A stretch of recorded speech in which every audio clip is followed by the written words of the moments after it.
Hello and welcome to another edition of the Cyclone Insider podcast and YouTube show, I guess is what we'll call this.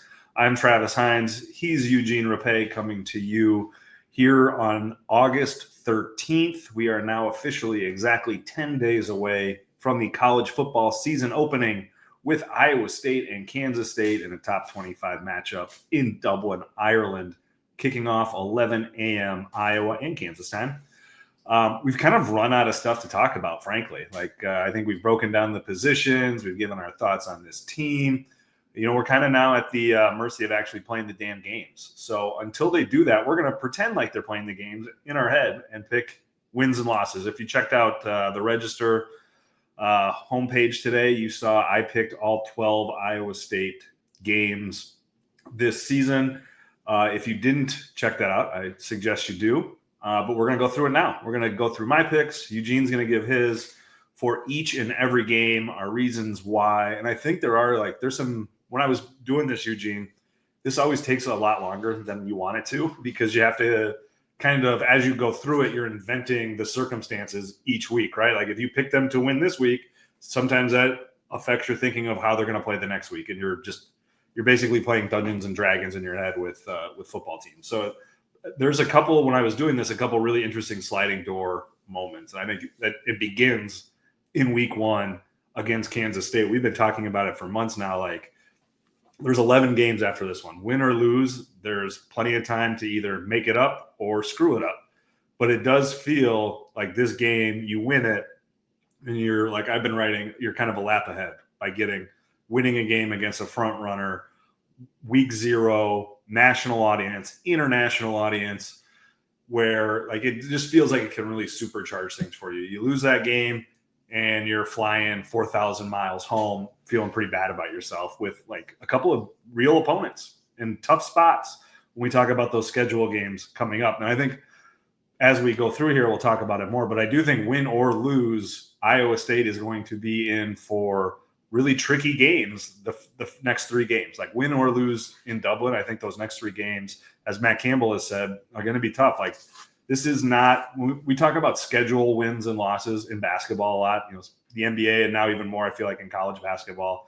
But I do feel like there's a little bit of that going on for Iowa State this year. Maybe not schedule wins and losses, but schedule obstacles that it doesn't feel as much like you can evaluate this week by individual week. It does feel to me anyway that it is a more cohesive, that one week is going to feed into the next and onward with the way that this schedule functions week in and week out. Does that make sense? Do you agree, disagree?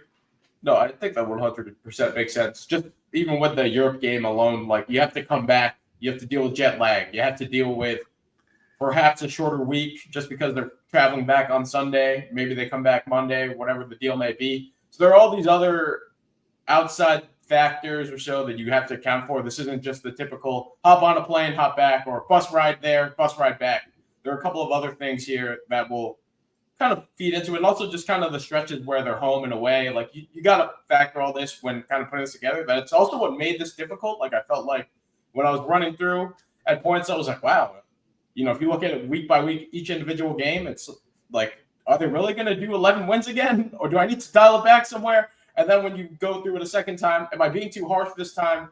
Do I need to be more balanced or look at it a little more objectively? So we'll see how it goes as we compare our notes here.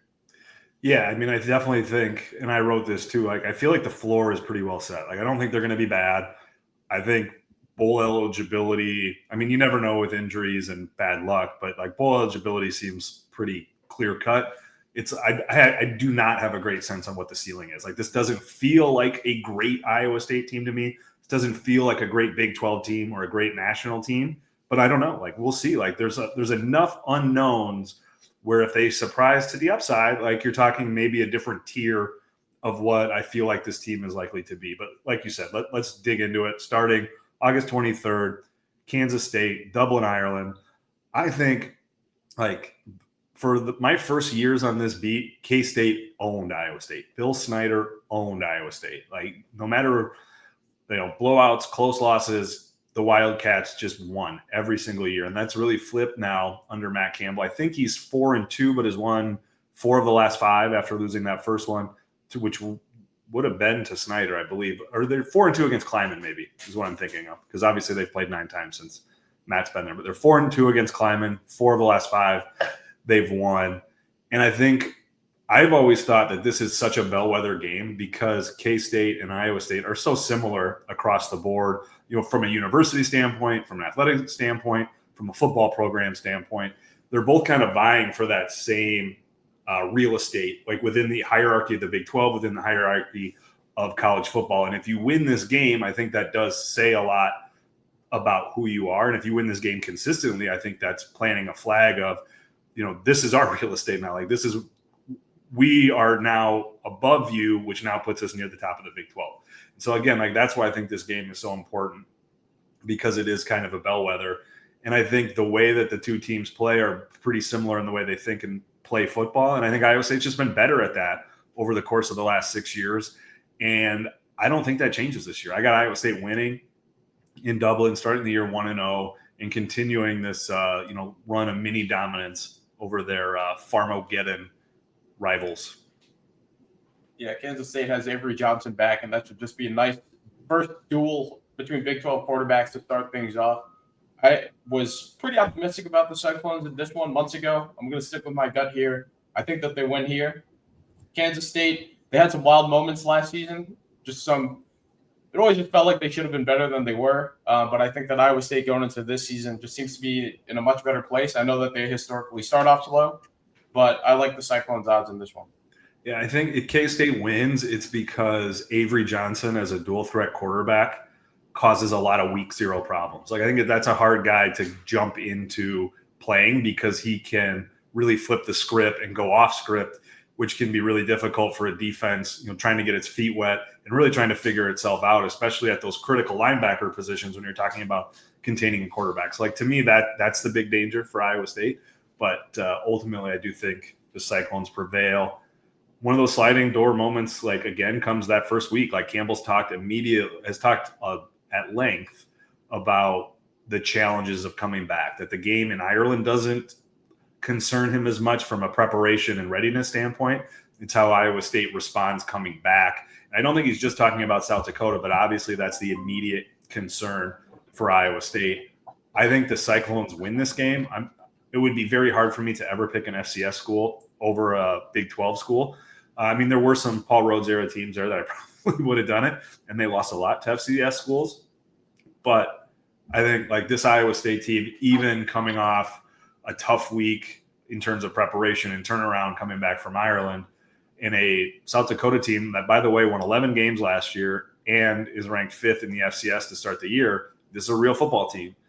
I just still think that the Big 12, an experienced, talented Iowa State team is going to prove too much. But I'm guessing the home crowd is going to get frustrated at times throughout the first half, maybe into the third quarter, about maybe some sloppy or languishing play. But ultimately, I think talent, experience, and physicality win out for Iowa State in this one.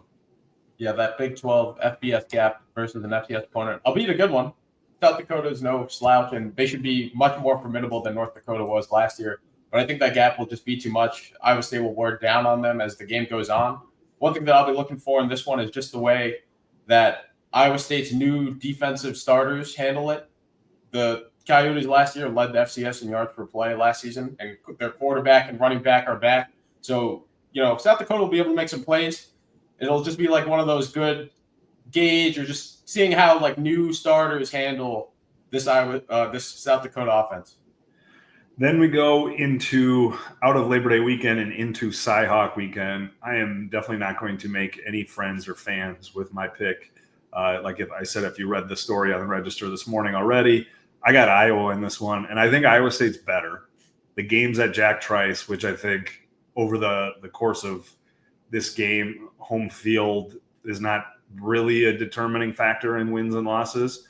But I think this is where Ireland shows up when you're talking about that really tough first game that I'm anticipating being very physical, the quick turnaround to South Dakota that I think is going to be, maybe a slog. And then you're going into this Iowa game, playing your third game in 3 weeks. It's a hugely emotional game that is only going to be under a microscope because of its big noon kickoff. The whole Fox crew will be here that Saturday morning. Like this is one of those under the microscope games that I think is not going to do Iowa State favors. Like they're not going to be able to play like overly conservative vanilla football week 1 against Kansas State. Like they're going to have to probably play their best stuff, right? Whatever their best stuff is in week 0, which may be different by week 2, 3, 10, and almost certainly will be.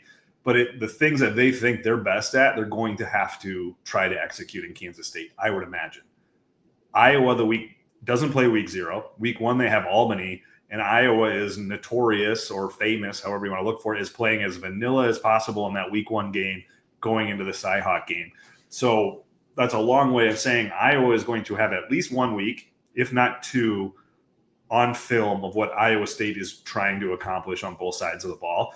I don't think Iowa State is going to have that benefit with Iowa, because I think Iowa is going to do, and not that Iowa is, hugely variable from year in and year out under Kirk Ferentz, but the little quirks that you see with teams and how with Gronkowski, who knows what they're going to look like. But I just think that this is a tough schedule spot for Iowa State, and coming off the game last year with the Conradi kick at the end, like I just think this is a tough spot for Iowa State. And I think Iowa gets them in a close game at Jack Trice Stadium. Yeah, I agree that Iowa State is definitely the better team on paper. I feel like this is one of those games where, as the old cliches go, you got to throw the records out the window when you have 2 heated rivals meeting and clashing on the field there. But with me, I always felt like Iowa State was going to split their 2 marquee non-con games. Like, if they lose to Kansas State, I see them regrouping and beating Iowa. But if they beat Kansas State, I can see them getting caught here just by the nature of just how tough that first month, that first 3 weeks is going to be on their schedule. So I think Iowa State will lose a close one here. That streak where the Hawkeyes continue to win at Jack Trice since 2011 lives on. But I do put the caveat there that if Iowa State were to drop that first game against Kansas State, I do think that they will bounce back here. I don't think that they'll drop both. Best case scenario would be that they win all 3 games to start, but I just don't see that being the case either, just with how tough the scheduling is. That's a hell of a hedge there, Eugene. If I'm wrong about this thing, there's a reason why I'm wrong about the other one. But I agree with the sentiment. Like, I do think if you lose that first game, that probably becomes a refocusing agent there.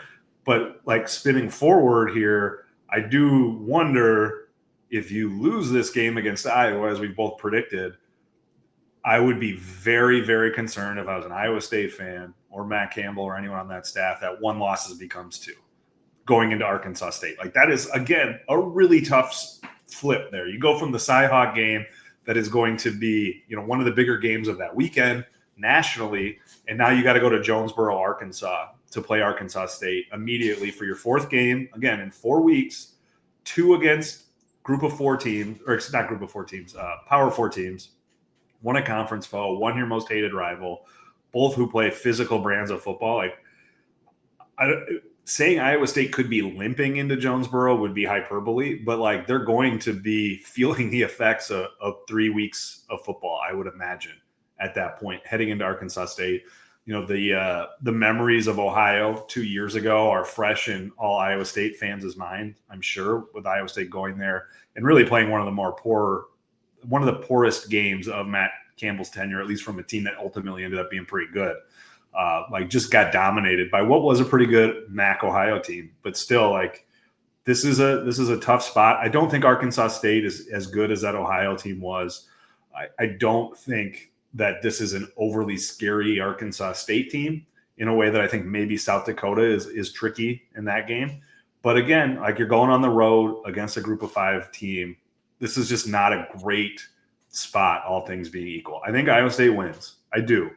But like, it's closer than you would like if you're Campbell or an Iowa State fan. And like, again, like when you talk about the whole scope of the season, if you win that Iowa game, I'm going to take a page out of your book here, Eugene. If you win that Iowa game, now this feels like a trap game, right? If you're Iowa State, because you're staring into that bye and then you're off onto Big 12 play. So like, it feels like a trap game if you are 3-0 or you're coming off that win against Iowa. If you lose against Iowa, and hell, if you lose against K-State and Iowa, 1-2 maybe going into this game, like that puts a lot of pressure on you to win this football game and probably play well.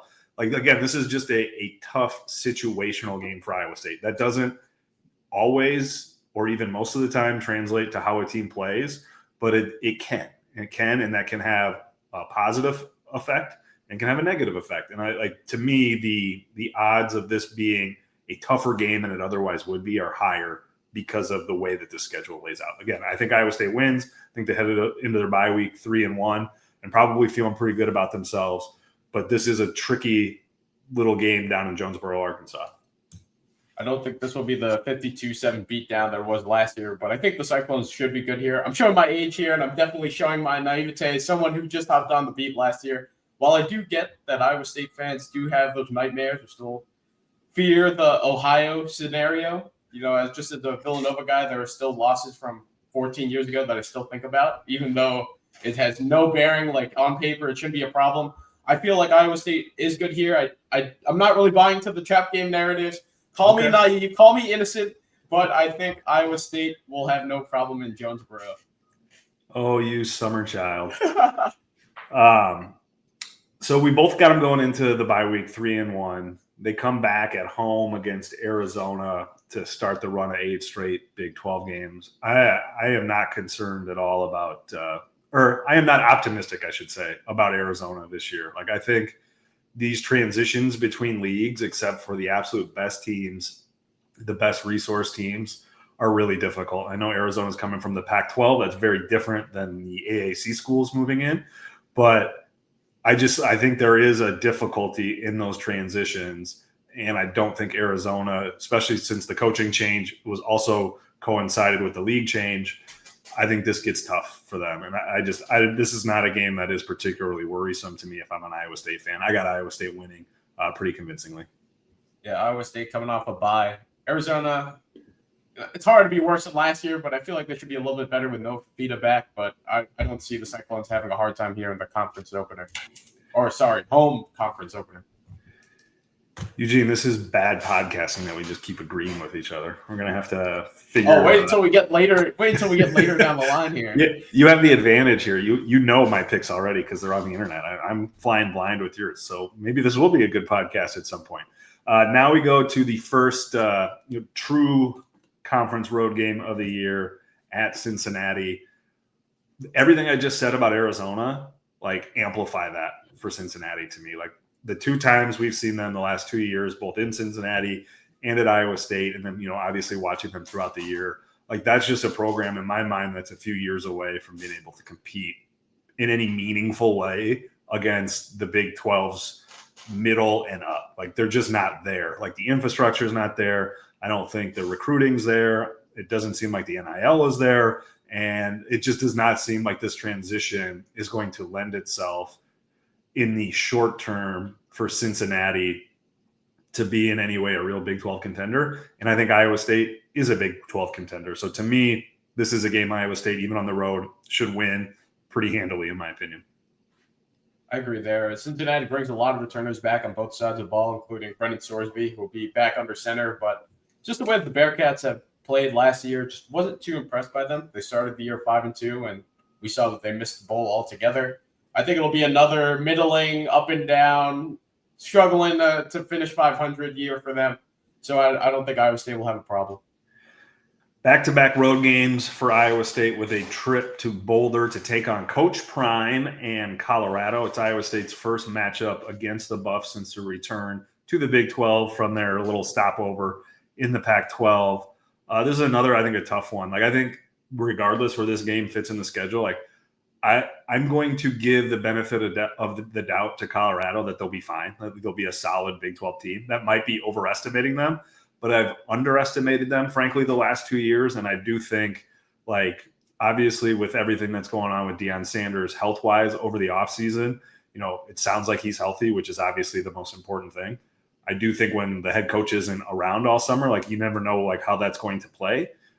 In terms of how a team comes together. But I think Deion has proven he knows how to coach. He knows how to put together a team, especially in this era of the transfer portal and NIL, that I think the floor for them is not like a total collapse that you might otherwise see at other programs where you lose a quarterback like Shedeur Sanders, you lose a Heisman Trophy two-way player like Travis Hunter, who like might be one of the best college football players of my lifetime.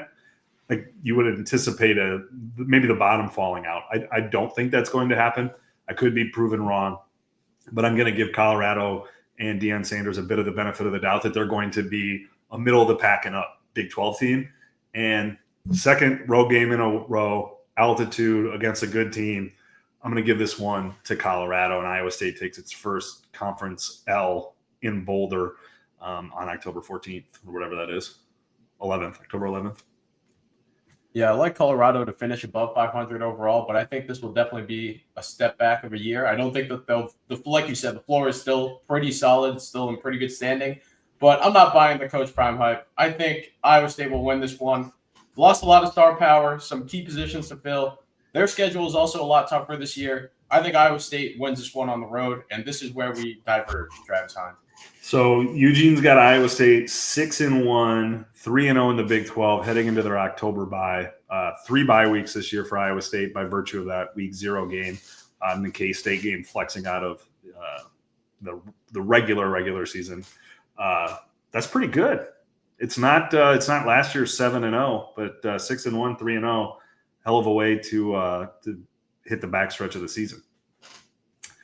Then they got BYU at home, coming off that bye week. I've got Iowa State beating BYU. I think BYU will be good, but obviously you lose your quarterback at the 11th hour under the circumstances that BYU did. Like that's a tough spot to put a football team and put a football program in. And again, I think this is a case for me. Like Iowa State's just going to be better, and the game's at home.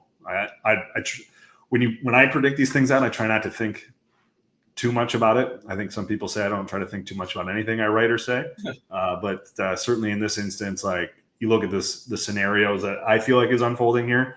Iowa State's the better team at home, coming off a bye against a BYU team that's probably going to have to spend the first few weeks of the season figuring itself out. This game lost so much juice once Jake Retzelaff had to transfer to Tulane. I think that Iowa State should be in good hands here. This is a big quarterback league, and if you're not in the arms race, I can't really see BYU going too far or just matching what they did last season. So I think Iowa State should be in good hands on homecoming here. Now we head into November, Matt Campbell's favorite month of the football season, with what is the marquee matchup of the year. If you're not counting, I guess, the international game and the Cyhawk game, like in terms of football juice, I think this is number one. Big 12 championship rematch. Arizona State comes to Ames in November after demolishing Iowa State in the Big 12 title game, especially in that third quarter. I am a little leery of it seems like there is a groupthink coalescing around Arizona State as the clear-cut favorite in the Big 12.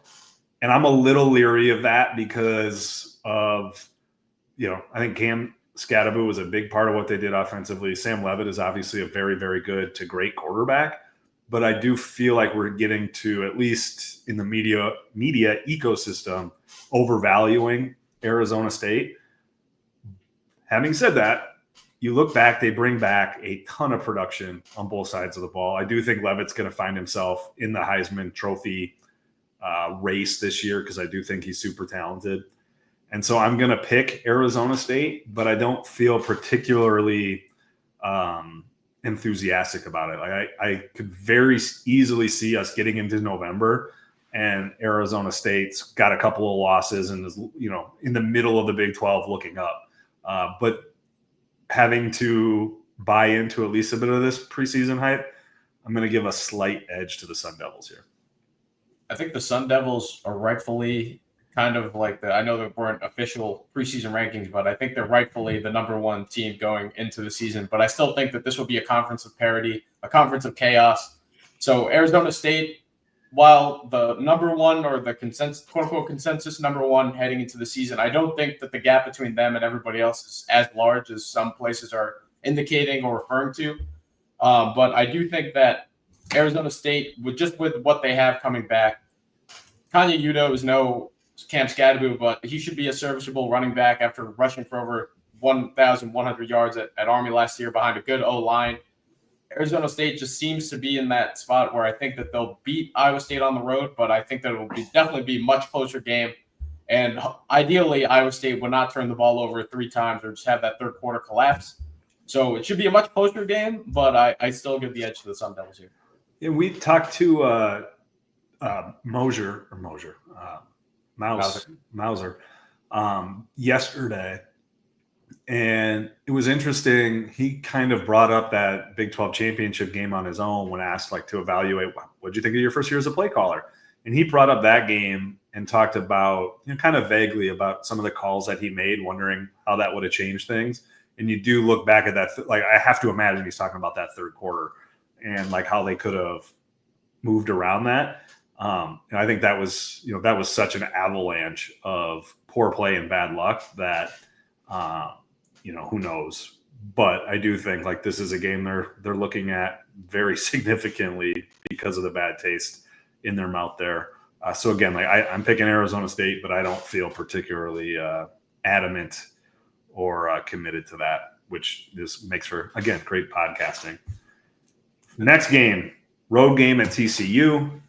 I have seen some horrible Iowa State performances at TCU over the years. I believe they've only won there once in the last 10 years, which was the 2020 team that won the Fiesta Bowl. I think TCU is being undervalued. I think Sonny Dykes is an excellent coach. I think they've got a solid roster there, and they've got a real home field advantage normally, and certainly against Iowa State. That I'm going to pick the Horned Frogs here. I think this is going to be a tougher game than people are thinking for the Cyclones heading into the home stretch. I think they're 100% underrated. Offensively, they should be in really good shape with Josh Hoover, who just broke the school passing yard record last season. Lost a couple of key receivers, but Jordan Dwyer has his tools to step in and make an impact after transferring from Idaho. I like TCU here. I also think that the Horned Frogs will surprise Iowa State in a tough road game here for the Cyclones. I thought we were going to have this huge divergence here, man. We're we're almost in. There's still 2 games left. That'll be interesting because those are not those were non-controversial games to me when I was doing it. Next, we go to Kansas at home. Probably the worst game, other than the Big 12 title game for Iowa State last year, was that game in Arrowhead where the defense just was not prepared to play what at that time had become a dynamic Kansas offense. It was really 2 graphs going, one rising and one falling for the KU offense and the Iowa State defense heading into that game, where it was a perfect storm of Iowa State just really being out of bodies and energy, and Kansas getting healthy and finally finding the production I think a lot of us thought we'd see from them throughout the season.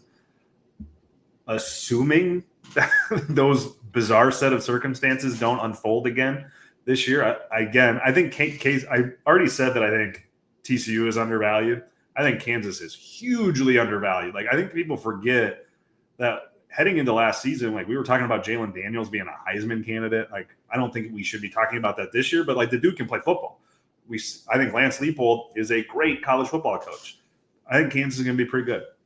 Having said that, I think Iowa State's going to be better, and I got Iowa State winning at home and then exacting a measure of revenge from last year's, I don't want to call it a debacle, but certainly a poor showing in Kansas City. Yeah, last year was one of those just perfect storm of just chaos. You have guys getting down, reserve safeties coming in, Kansas just having a big day on both sides of the ball. It really depends on which Kansas we see, but I think Kansas is one of those teams that, like you said, I think they're very underrated. They've lost the fewest amount of scholarship players to the portal over the last 2 years, and out of all the power conference teams, I like their chances to be building towards something this season. Maybe a little more consistency, maybe a better record. And Matt Campbell's fear of one loss turning to 2, turning to 3, I think this is where it actually comes true here. Iowa State gets caught at home on their senior night, and they actually lose a close one to the Jayhawks here. Man, that will not go over well, the senior night. No. I kind of forgotten that was senior night. If you're right there, that'll be a tough weekend in Ames. Heading into Thanksgiving. Jeez, why are you ruining everybody's Thanksgiving, Eugene? Rude. Then we go to the regular season finale in Stillwater.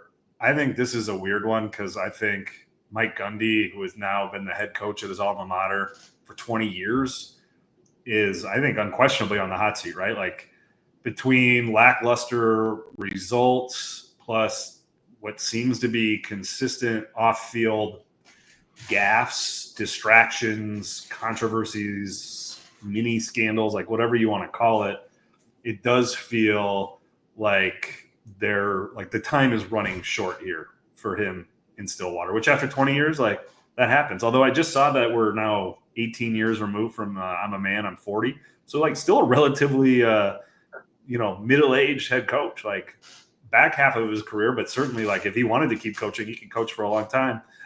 But after 20 years at one place, unless you're consistently winning at the highest levels, like I do think apathy, or at least like the dread of familiarity and sometimes consistency sets in. And so like if Oklahoma State gets off to a bad start, like would it shock you to see them make an in-season move? Like I would not surprise me at all to see them be pretty aggressive here, because given who Mike is and how outspoken he is, like if things go poorly and he's getting asked week in and week out about his job status, like that might just become untenable, right? Like that could be like if it feels inevitable in Stillwater at some point in October or early November, like I don't know, I would not be surprised to see them make an early move because of how like toxic that could become.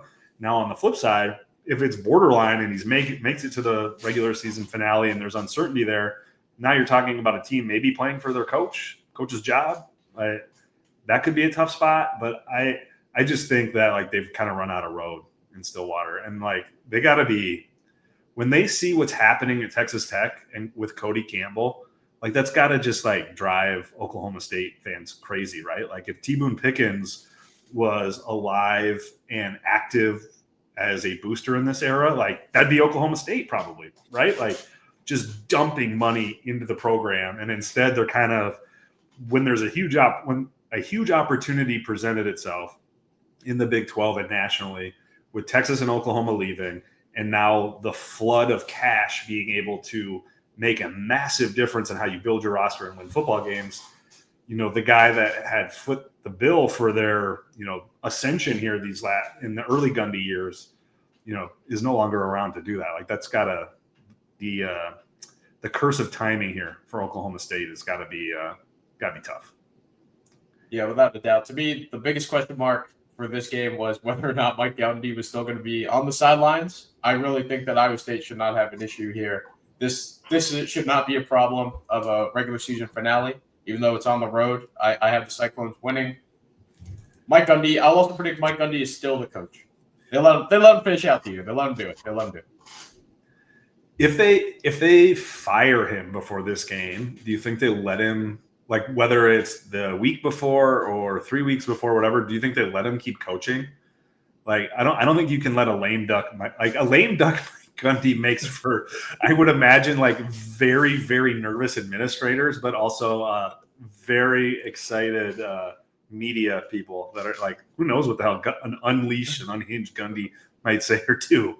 Like that to me is like, I would have to imagine that factors into how Oklahoma State views this situation. I would also welcome that scenario too. So despite Eugene's proclamations that we were going to wildly diverge, we each landed at the exact same location, 8-4. What do you got on that? Did I miss one for you here? No, yeah, 8-4. 8-4, and then so what's that? 5-4 in the league, or no? 6-3. 6-3. Yeah. 6-3. Which is where I have them. The question is that good enough to go back to the Big 12 title game? I would imagine not, but maybe. I mean, if like a team emerges with one loss, that presumably sends a couple more losses elsewhere throughout the league. Not necessarily. That's hard to pick with an unbalanced schedule. But I got a hard time, seeing 3 losses getting you to Arlington. Yeah, I know the exercise didn't include postseason, but just throughout the summer, throughout the offseason, I just kind of had Iowa State Penn for 9-4. They win their bowl game. They run off into the sunset. But I don't know if that's enough to make it to Arlington for the second straight year. For you, let's do like one quick one that I did not prepare you for or myself. So we'll see which way it goes. So we both have, I guess, the predicted 8-4, 6-3.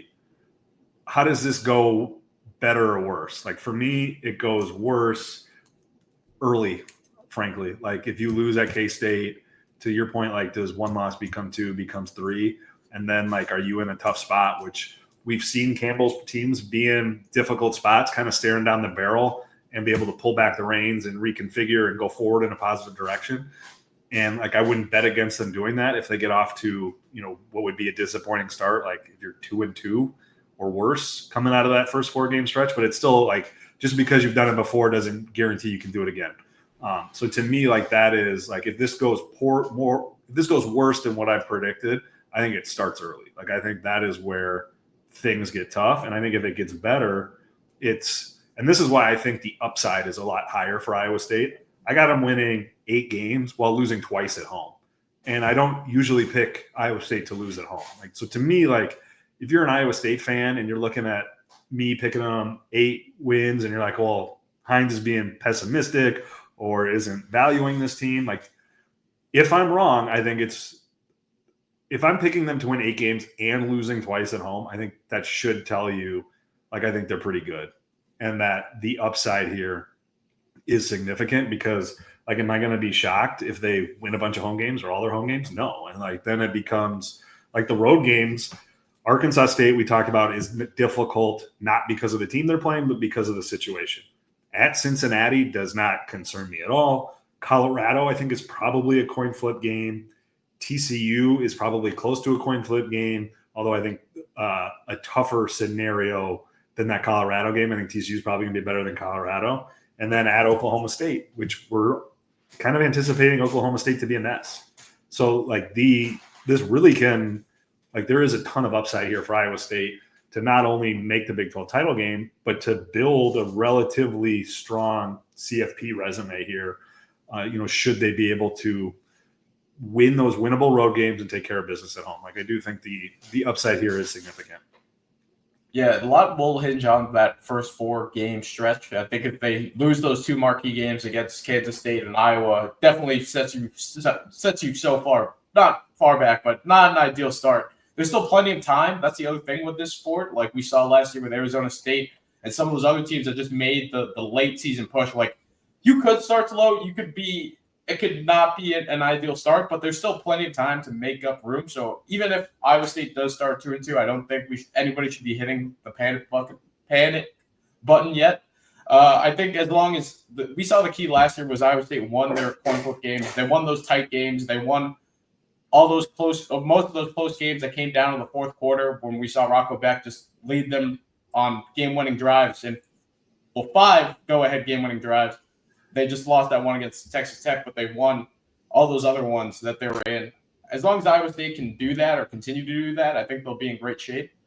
But I would say that, like you said, if it were to be worse than we expected it or fall short of our expectations, it would be because they started out slow out of the gate, which is not new for Iowa State. But I still think that there's still plenty of time to make up ground or make that push. Yeah, I mean, the narrative of slow starts at Iowa State has gotten a little quieter over the last couple of years, but man, like historically, especially early in Campbell's tenure, not great. Now that really begins and probably almost ends with that Iowa game, like them just not being able to beat Iowa consistently. But that is something to consider, especially with the trickiness and difficulty of those first 4 games. But I think with this team, with what they lost last year and what they bring back, 8 wins, 6-3 in the Big 12, like that's a solid season. It's hard to back up the best season in school history or arguably the best season in school history. Like we saw 2020 turn into a very disappointing 21, 11 wins last year. Like, it's hard to follow that up any place, and certainly a place at Iowa State where you're not just replacing blue chipper, an NFL player with blue chipper, an NFL player. Like you got to thread the needle there a little bit. So I do think, like, if this gets to 8 wins, that is a solid way to back up last year's 11-win campaign. And if we're talking about 9 and 10 and a Big 12 title game appearance, like you're talking, like, I think you're talking about an achievement for the program that is significant in a way that we haven't ever seen before, and that Campbell, I think, has been building toward to be consistently at the top of the Big 12, sustained at the top of the Big 12. Iowa State has sustained itself as a winning program under Matt Campbell, really for the first time to this degree in the history of Iowa State football. But that next step is, winning the league, certainly, and then consistently and sustainably being at the top. And that's the challenge. And I think the possibility this year, but not necessarily the bar to clear between success and failure in 2025.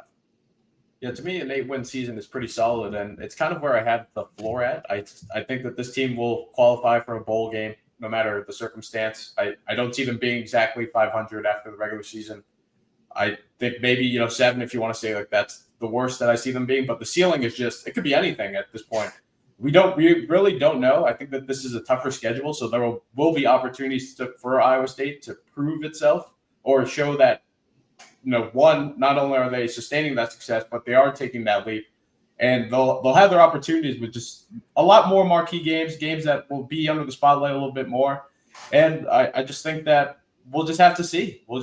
I don't think that, 8 wins is necessarily a failure or a step back. I think that the schedule this year is overall tougher, and I think that would still be solid. As long as they're in contention or in that Big 12 title game appearance race, I would call that a pretty good year.